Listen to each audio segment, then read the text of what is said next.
What's up, kids? It's the one and only Uncle Charles, your favorite crook in the area. Yep, aka the Westside Crooklyn Dodger.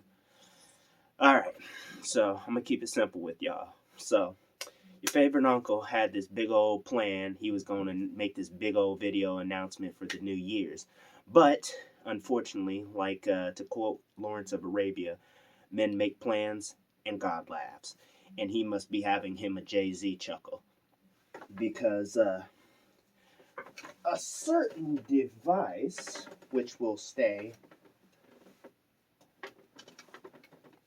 unnamed, decided to basically start ghosting and delete over 2 years worth of anime watching and notes that I had that I was going to use in a part of this use in a second part video that I was going to also upload today that would let you guys know what I've been watching for about a year and some of the stuff that I'm going to show videos on and make reviews and do comments and all sorts of good stuff. But unfortunately, I have to do all of this by memory here. So since there's not enough time in one video to get this done, to let you guys know everything that's on my list of what I can remember that I watched, especially seeing as we are about to be, almost less than an hour away from maybe at least by the time this video uploads anyway, we're going to be about an hour or so away from being in a new year, and almost some historic events. Well, almost historic if UC had upset and beat Alabama, unfortunately, or Michigan could somehow, if they haven't already lost to Georgia, that would be great, but neither of those is very likely. So, keep it simple. I'm going to share with you top 10. I made a list of 10 categories, and I filled them up with at least 10 items I watched. I'm also going to give you the 10 other items that were very close on my anime watch list that I watched. And I'm going to do a second video tomorrow, but that's in the New Year's. Let's get into this. Alright, first category we got here is for movies. So I watched a couple of movies, and this one I tried to be fair, and I tried not to use anything I'd already seen before, but I also still cheated because the close one, the runner-up for first, that was runner-up, was Appleseed. But I'd already seen it as a kid. Unfortunately, I have. It was still, now that I've seen it the full way as an adult, it's still pretty good. But I leaned more towards a new one I'd seen called, and this one's actually still pretty relatively old. It's actually in the 80s, 90s when it's called Angel Cop. Excessive blood and swearing, all that good stuff.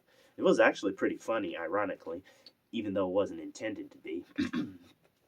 So next one up on the list is Isekai. So for that one, we're going pretty old school here, and the one I gave it to was one called 12 Kingdoms. Now 12 Kingdoms, sorry, is actually a pretty good storyline. If you like strong female characters and a reverse harem, this one is definitely like Yona of the Dawn type thing going on, because she's actually a kingdom ruler, but she gets isekai from our world into this fantasy land. And I can do a review on any of these if you guys would like. So, the runner-up for that one, runner-up behind it, though, was Otome Game. Because despite the premise, it was actually pretty funny. And it's always a breath of fresh air to see a female lead on a TV show, on any type of show. So, I definitely gave it props. Next up, Mystery. So I went back a couple of years and watched this one, excuse me, called Ghost Towns. Now, when I say went back a couple of years, I'm just talking about the anime itself, excuse me, when it was produced and, released in that much. Not that I had gone back in my memory to look for something way, way, way back in the past. The close runner-up behind it was Terror in Residence. The reason why I gave it this one over gave it to Ghost Hounds over Terror in Residence was mainly because in Terror in Terror in Residence, you basically sort of have the plot of who's behind everything laid out in front of you, whereas so it's more of why they're doing. Now, granted, there's better, more mystery in that, I'd say, but I'd say the the the plot you go through with this pseudo science mysticism in Ghost Hounds is fairly worth it. Plus, there's just some psychological trippery in there that just, whew. Next category, we got romance. Now, this one's a little weird one because first off, I generally don't do romance, but I also don't do music. And this first anime that got it sort of does both. And it's one called Beck, also known as Mongolian Chop Squad. So the runner up behind it was Kiss Him, Not Me. I don't watch a lot of, romance, but Kiss Him Not Me was actually a pretty good one too, because another one for people who are fans of reverse harem. I just got into the reverse harem genre, but this one's pretty good, pretty funny comedy. But Beck, excuse me, Beck is more serious, so that's why it got more points for me too. Plus it was also a very interesting music anime too. Next up, we got Mecha. Now, like I said already, I'm just going off new anime or anime that are new to me that I've just recently seen. So, once again, unfortunately, I did cheat. I used an anime that I've seen. I've seen bits and pieces here and there, and I'm almost always see almost close to the whole thing, but I've never seen it the full way through, and that's called Big O. And what was close to runner up behind it was one called Van Dread. So Van Dread sort of had an interesting concept.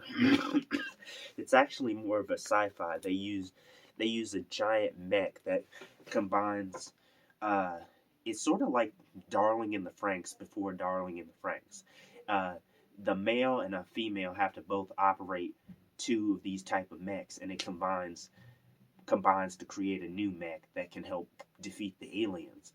But the thing is, there's been a schism between women and men, and now they basically think of each other as aliens when they're both Earthlings.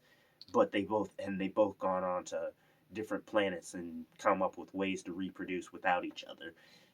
Interesting sort of story, but it's really just more comedy than anything. So, so I gave it more over to Big O because Big O gets very interesting near the end and gets all very religious and philosophical and all sorts of other things. Excuse me. For adventure, it was basically between Black Cat and Legend of the Legendary Heroes. Now, while I love Black Cat, I gave it to Legend of the Legendary Heroes because there was a lot going on there, and I think that with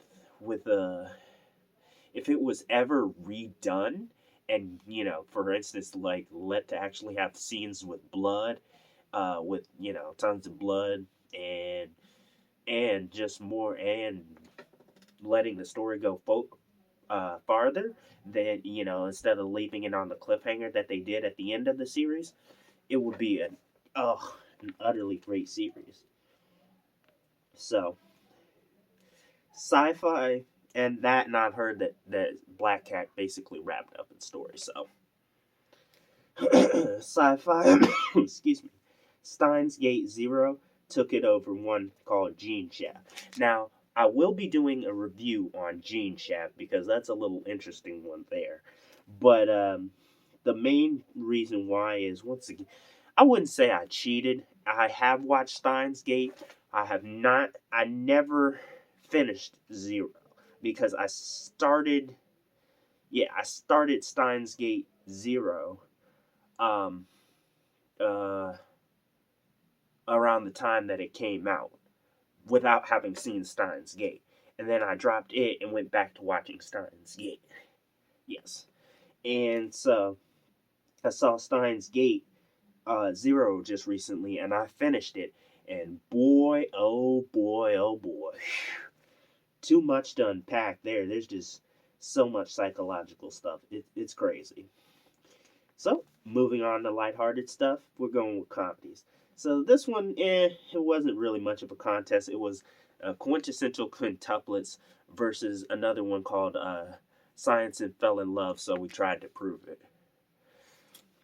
And they're both sort of romantic comedies, but I really did like quintessential quintuplets because both seasons because for our harem it was actually pretty good, and there were some pretty shocking moments where it's like the main character realized stuff and it's like, wow, he actually had these moments of genius where he actually proved it.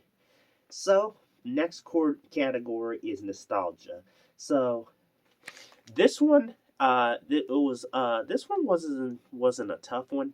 I just gave it to Digimon because yes, I actually went back and watched the first season of Digimon, and I didn't get to put all what I watched in this video, but I am currently working on watching season 2, but I managed to get through season 1 in a month, and so behind that was another early 2000s one called King of Bandits Jing.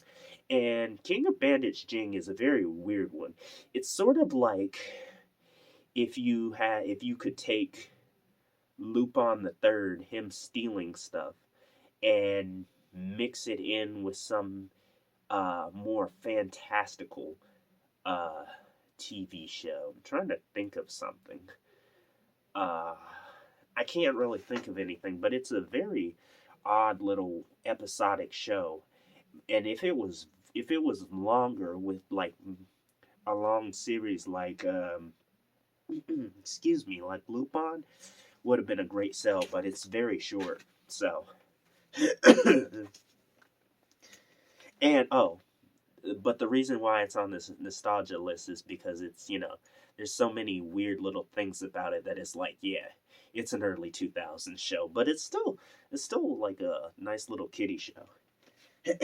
Finally, the last one on here is a series. So in this one, I put either Lupin Part 1 because I went back because I've been watching Lupin since I was a kid, but I've never seen, not until recently have I ever seen any of the series the full way through. Just recently I finished Part 1, and then I went back and finished Part 4, which I had seen Part 4 before, but I had missed some episodes in between. So, having said that, excuse me, uh, I've watched Part 1 and I've watched Part 4, and the only other series that I had on this list that I can, compare as far as a series goes is Ghost in the Shell, the new Arise series, which is, supposed to be like I'm not quite sure if it's a prequel or if it's supposed to be like a remake prequel. I believe it's supposed to be excuse me, a remake prequel. And even then, I'm just like, I don't hate it, but it's just meh, in my opinion. At any rate, those are the ones that I saw that I put on my list. I'll be make sure to be talking about a lot of these and be doing videos on most of them. And I'm also going to be doing a video soon about what ones were on my list. But before I leave, I've also got to mention a few things.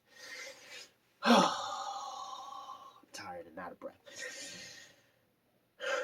Okay. Want you kids to know, please stay safe and sound. no matter what you do, because Omicron and Delta and COVID is still real, still a thing, still a present danger. And also the world has just gone nuts because every other odd month somebody's dropping or getting dropped, and it's a sad state we live in, but I feel like I'd be a scumbag if I didn't tell you. But I also wanted to make you aware about some news and some stuff that happened in anime. Basically, to hammer home my point about what I was just talking about, how people be dying. Unfortunately, we've had some deaths in the anime industry too. Like for instance, Masako Sugaya, uh, did the voices for some shows in Aim for the Ace, Nobody's Remy, Personally Urusei Yatsura. That one makes me sort of sad because I sort of wanted to just start watching that one, and now I'm probably gonna watch it and hear her voice, and then just realize, oh damn, she's dead. So another one up. We've got a voice actor for Sailor Moon and Urusei Yatsura, age 66, R.I.P. Masahiro Anzai. In We also have an animator, a director for Beck, and also I am not. I promise you, I am not just picking these because there's some of the stuff that I talked about. This just really just random, complete coincidence. I believe me. Beck, Paradise Kiss, Naruto Shippuden. Oh my God, R.I.P. Let's see, another composer for we have a composer for Doraemon, Dragon Ball, Doctor Slump, Getter Robo, Tiger Mask, age 89, Shunsuke Kikuichi, Kintaro Miura, Berserk, the Japanese manga artist. That one hit pretty hard, man. Especially, uh, I only watched one season of Berserk, and it was that very iffy 2016 CGI. Ugh. We have a voice actress who died this year, Haruka Nagashima, who was in Shiki, a very scary horror, Sparrow's Hotel, Idol Incident, Masami Suda, Fist of the North Star, Slam Dunk, Speed Racer. He was an animator and character designer, 77 years old age. Let's see. There are quite a few, but I won't say all of them. But oh, this one hit me especially hard, Keiko Nobumoto, because she's a screenwriter behind some of my favorites, Cowboy Bebop, Wolf's Rain, and Tokyo Godfathers, with Satoshi Kon. Ugh, we're really gonna miss her. R.I.P. Japanese voice actor, we have Joji Yanami for Inuyasha, One Piece, and Dragon Ball Z. Narrator for Dragon Ball Z died at age 90. And I feel that is most of the ones we probably know. But all in all, I say all of this to stay safe and have a good one, kids. Take care. Uncle's out.